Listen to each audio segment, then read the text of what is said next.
de tension U, mesurée en volts. On branche une résistance R, mesurée en ohms. Il passe un courant I. Il passe un courant I, dis-je. Un courant I mesuré en ampères. Oui, d'accord, on sait bien que les électrons vont du moins au plus. Mais les messieurs qui avaient découvert l'électricité ne connaissaient pas encore les électrons. Ils avaient décidé que l'électricité allait du plus au moins et avaient basé toutes leurs formules là-dessus. Comme on a gardé leurs formules, on a gardé aussi le sens conventionnel du courant qu'ils avaient choisi. Le courant est le même en tout point du circuit, sans cela, ce ne serait pas un circuit. Mais ces trois grandeurs sont excessivement liées. Par exemple, R étant fixe, si U augmente, I augmente. Si c'est U qui est fixe, quand R augmente, alors là, I diminue. De sorte que dans tout circuit élémentaire, dès que l'on connaît de quelconque des variables, on calcule facilement la troisième. Ceci grâce à un petit jeu de construction fort simple qui vous permet de retrouver toutes les formules dont on a besoin.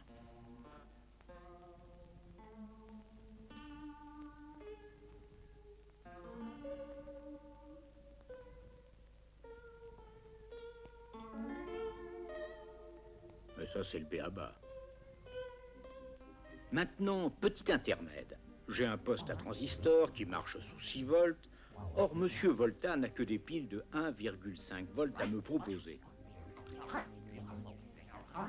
Je sais bien qu'en empilant, c'est le cas de le dire, 4 piles dans le bon sens, j'aurai mes 6 volts et ma musique.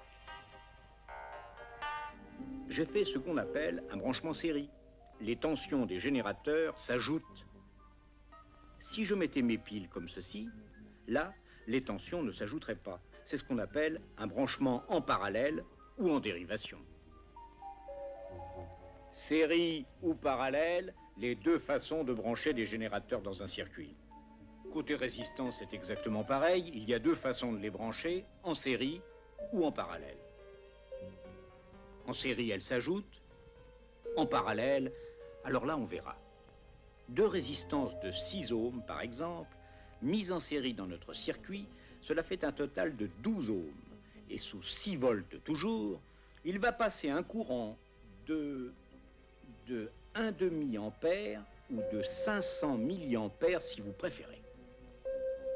C'est pas la peine de réveiller Monsieur Ampère pour savoir ça. Par contre, si Monsieur Volta veut bien mesurer les tensions sur notre circuit, il trouvera 6 volts de là à là, c'est évident. Mais de là à là, il ne trouvera que 3 volts. Et les 3 qui manquent, il les trouvera de là à là. Moralité, deux résistances égales en série ont divisé la tension en deux. Ceci parce que notre truc reste valable entre deux points quelconques de n'importe quel circuit. Et les tensions aux bornes, comme on les appelle, de deux résistances égales parcourues par un même courant, sont évidemment égales. Et maintenant, les parallèles. Vous avez pu remarquer, mesdames et messieurs, que les résistances, c'est un peu comme les passoires ou les entonnoirs. Si une passoire P laisse passer un certain courant de sauce tomate S, deux passoires bout à bout en laissent passer 2 fois moins. Côte à côte, il en passera 2 fois plus. De sorte que si une résistance de 6 ohms sous 6 volts laisse passer un courant de 1 ampère, il y a fort à parier que deux résistances de 6 ohms en parallèle laisseront passer un courant de 2 ampères à L2. Cette fois, Monsieur Ampère peut venir nous le confirmer.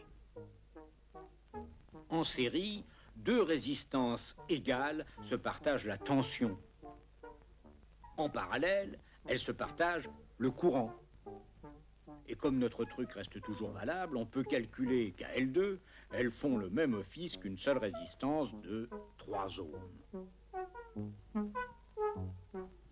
Ainsi, quand deux résistances égales sont mises en série, elles font une résistance totale 2 fois plus grande. Mises en parallèle, elles font une résistance équivalente 2 fois plus petite. Et quand elles ne sont pas égales, qu'est-ce qu'elles vont faire, à votre avis? Vous trouverez peut-être d'ici la prochaine fois.